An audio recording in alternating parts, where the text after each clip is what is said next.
When did you realize your parent wasn't who you thought they were? Growing up, it was just my mom and we were like best friends. On school nights, we'd make stovetop popcorn and rate reality show contestants like judges. When I had a cold, she'd hum old Stevie Nicks songs while rubbing Vapo Rub on my chest. At the end of every breakup, she'd bring home a grocery store cake, light one single candle, and tell me to make a wish for something better. She always smelled like lavender and her hugs felt like a pause from everything bad. After she passed, I stayed in her closet for hours. I'd press my face into her coats like I could still catch a breath of her. That's where I found the locked black box. It was wedged behind a broken umbrella and a shoebox of tangled Christmas lights. I didn't even hesitate, just grabbed a screwdriver and popped it open. Inside were letters, neatly stacked, yellowed at the edges, all from a man named Marcus. The first one had a postmark from the year I turned 5. She's still not letting me see her, it said. I dreamt she had a freckle on her left cheek. Does she? I read all of them. They came year after year. Please for pictures. Descriptions of toys he bought but couldn't give me. Mentions of court dates, threats from her lawyers. One line stuck. She told me if I show up again, she'll have me arrested. So I stayed away. But it's killing me. I always thought he just left. That was the story. Her voice never shook when she said it. She'd look me dead in the eye and say, he didn't want us.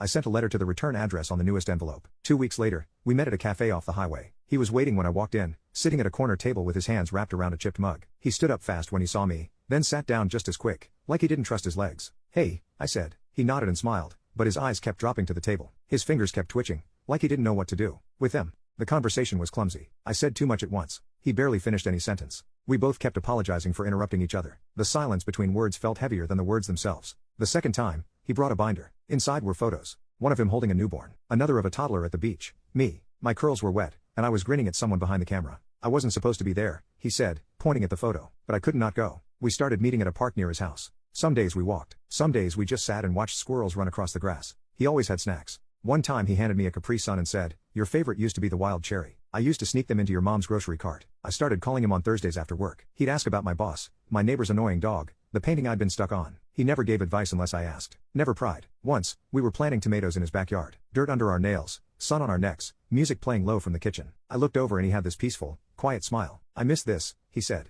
You never had it, I said. I know, he replied. Still missed it. My mom never gave him a chance. She slammed every door, cut every thread. I don't know why. Maybe she hated him more than she loved me. But I have him now. And somehow, that's enough.